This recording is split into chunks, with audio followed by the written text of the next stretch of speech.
kids at the orphanage for money for their benefit, not for the kids. Well, my dad and Lynn knew this, so they talked to the government and they had lawsuits, or not really sure, but anyhow, those orphanages are gone and their children are currently in Majengo.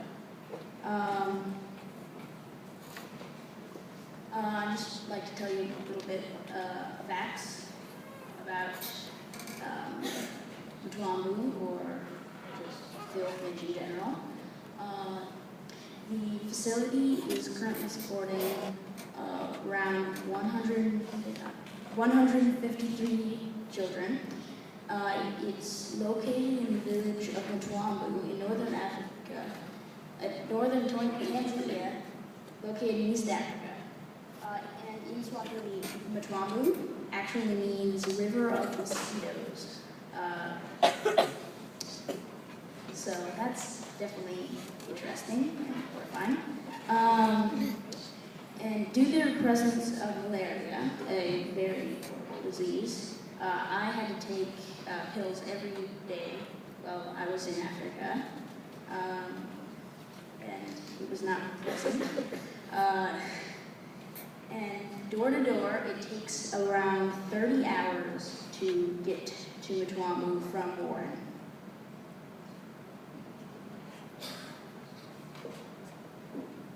Next. This is just the location of Majengo.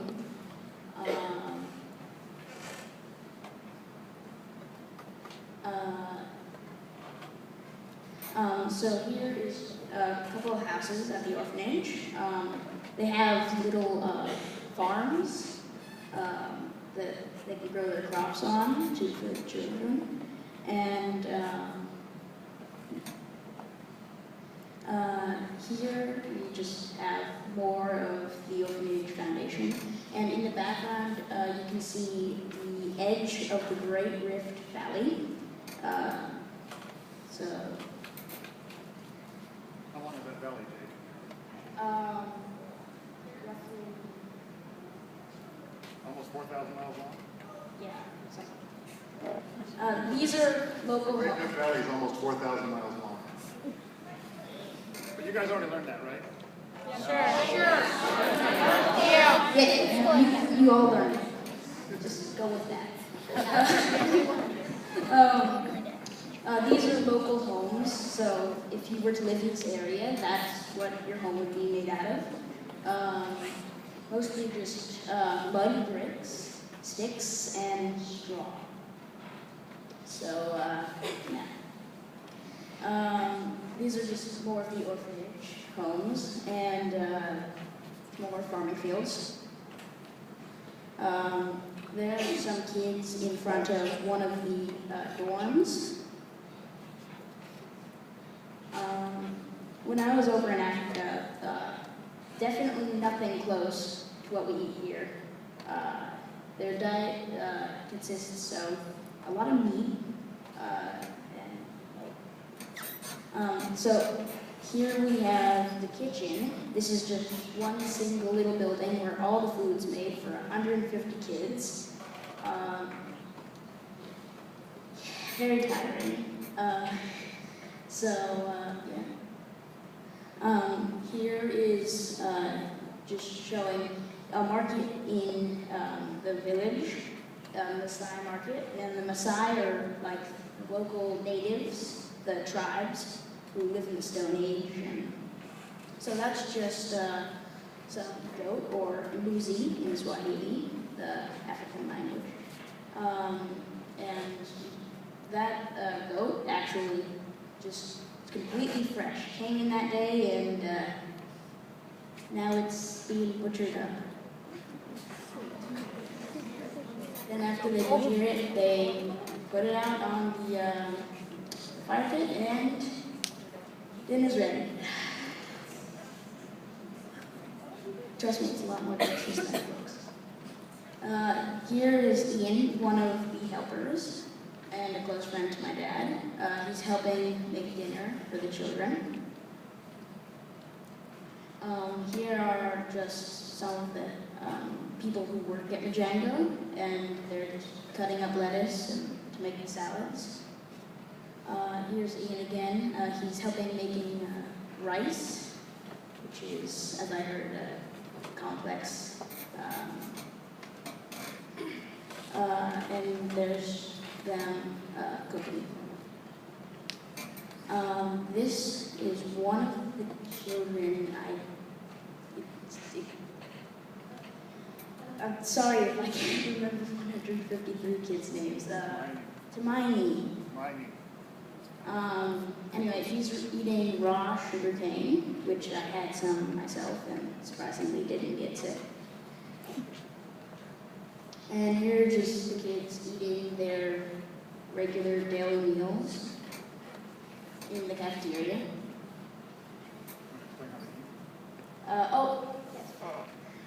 So in Africa, it's a bit disturbing, but it's true. The right hand is for the eating. The left hand is for the hygiene. So I don't know how I'm going to explain that,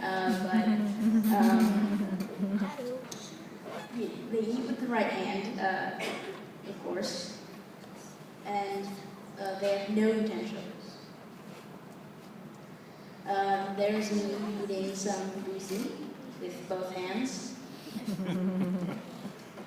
And there's Tattoo, one of my friends at the orphanage, and she's just eating some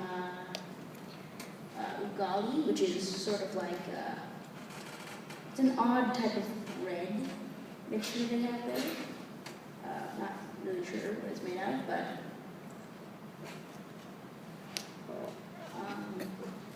here we have kids gathering around my dad, and my dad is a magician. It's a hobby of his, and so he just shows them tricks every once in a while. Here's just a bunch of kids having some fun. This is the night during the disco, which is a celebration for, well, the celebration was celebrating our arrival and being in the orphanage. Kids are very, very excited. Here's me playing soccer with some of the kids, or football. Football. Yeah. Here I'm playing, it's not exactly Monkey in the Middle, but it's a mixture of games. Forgot what it's called, but here is just two of the girls of the orphanage. Here are the helpers, and the children are, every day after school, the children have to wash their own clothes in buckets full of water. So, here we are at the Maasai market, just browsing around, and When you want to go to the market, you just go to this big open area and field, and people selling their stuff, put out rugs or sheets or something like that with their stuff on it. So that's like little onions right there you buy. So that's how you go to the grocery store.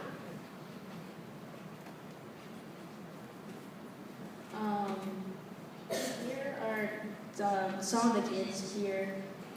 They're not part of the orphanage, they're just regular local children. I believe this was while we were on our way walking to the orphanage from our little motel. I'm not sure what we call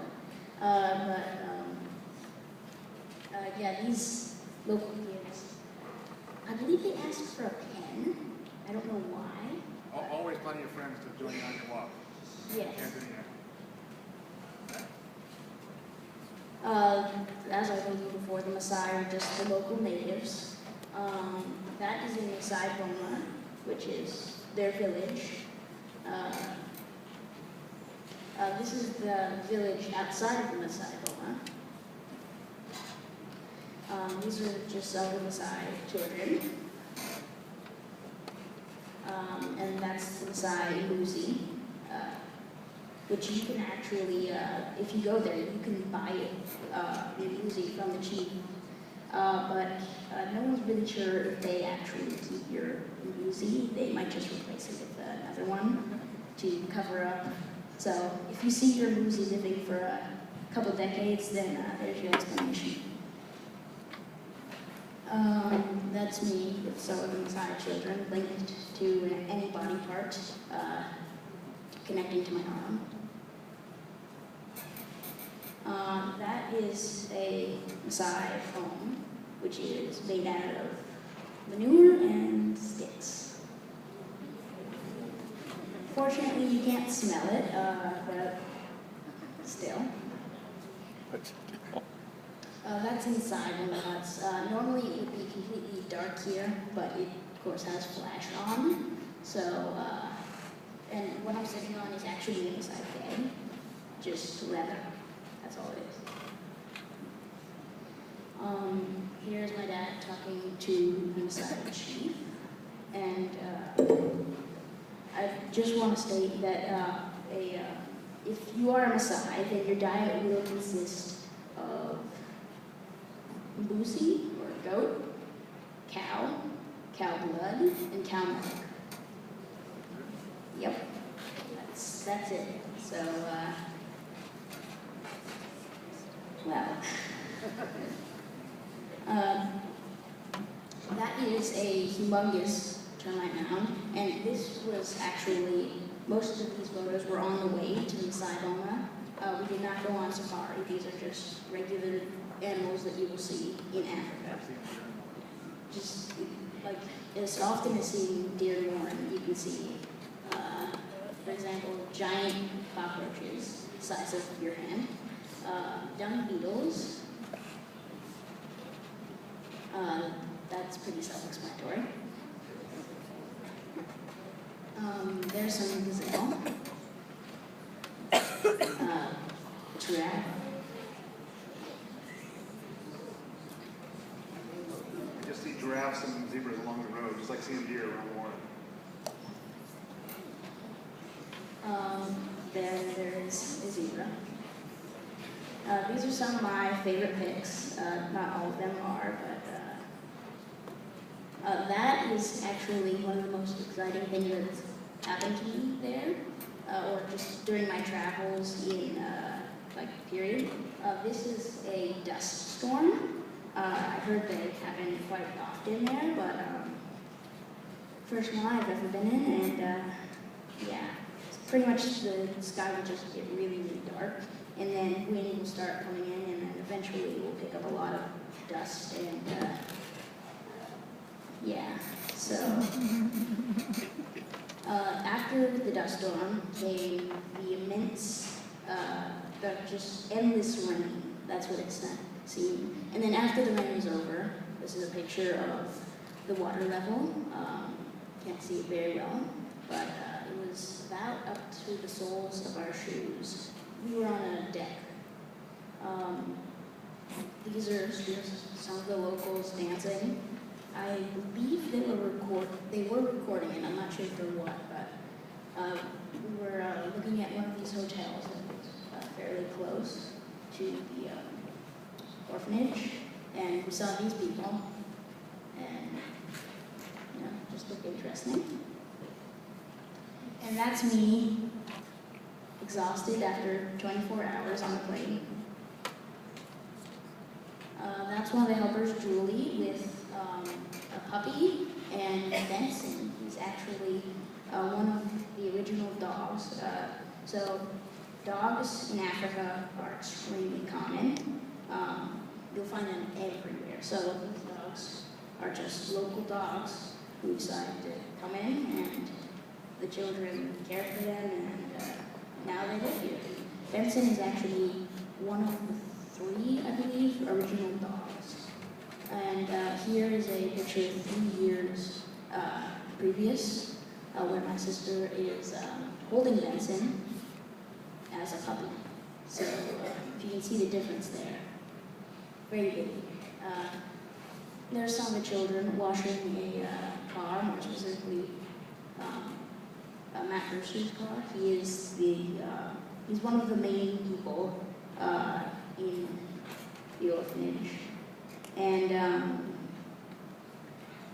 so he comes over a lot. It's almost like his little condo home. All right.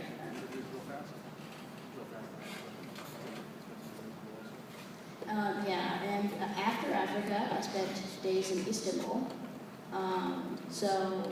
We have mosques because most of Istanbul is Muslim.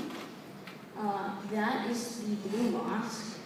It originally had 4 of those towers and minarets, but one of the other mosques outside of Istanbul decided to have 5.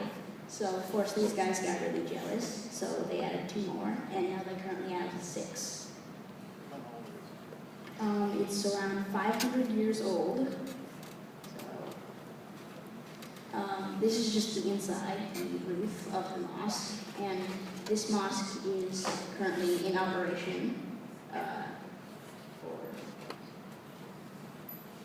This is the Hagia Sophia, which was originally a church built by the Roman Empire, but after the Muslims took over, it was turned into a mosque, and now it is currently a museum.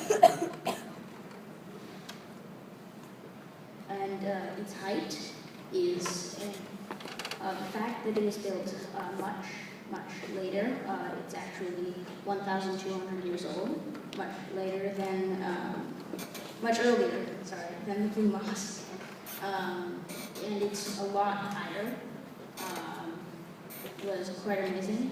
You can actually, it may not look like that, but you can actually fit a Statue of Liberty, the Statue of Liberty, inside of that mosque with still areas to work. That is one of the mosaics, a very old Christian mosaic, around about 1,200 years old, old as the mosque. This is the Grand Bazaar. It's a huge market. It's been in operation for 500 years. Huge indoor market. And this is sort of like the Masai market in Tanzania. And this is the children holding up signs that say Asante, which in the African language Swahili means thank you. Me and my sister Jacqueline are selling t-shirts, funny quote t-shirts, and we're donating all the money to, or at least all the profit, to the orphanage. So if you'd like to buy a t-shirt and help donate, then that would be great. Are there any questions? Where's Istanbul? Istanbul is in Turkey, in Europe. Istanbul, interesting, it's on the boundary between Europe and Asia, both. Ben?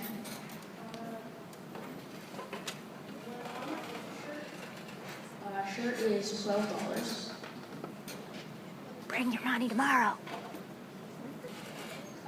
Storm. What does Majengo stand for? Majengo?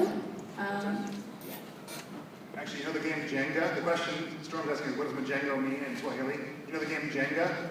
It comes from Swahili, so it means to build something like that. So it's actually the name of the town. It'd be like calling it the Warren Orphanage, but that's the name of the town. So it means to build something up, Majengo. Same as Jenga.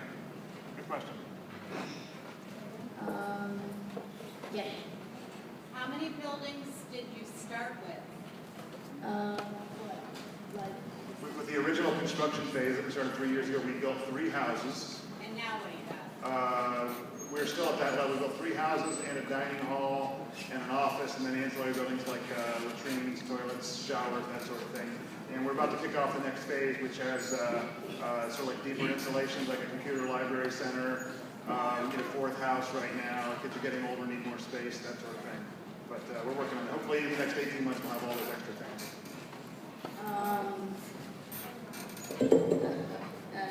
Getty, did you have a question? Is it hard to understand? Well, the children. Getty asked if, is it hard to understand them? Well, the children there are fluent in English, not completely fluent, but they can speak it. Some of them it's hard to understand. Some of them are crisp clear, and others are just very struggling. But everyone else did not speak English, so I had to use Swahili. Jacob, only one more question, so we gotta go. One more question. Okay, Jared. Where did you purchase a t-shirt? About that. I'm Tomorrow from you. Tomorrow. Bring in the forms. I will be coming around, I think, maybe in advisory. Or lunch. Or lunch. Oh, yeah, during lunch, if that's okay. And passing out forms to anyone who wants them. So if you want a form tomorrow, then... You have to bring the money into school tomorrow. Oh, yeah, and you have to bring your money into school tomorrow. Thank you, and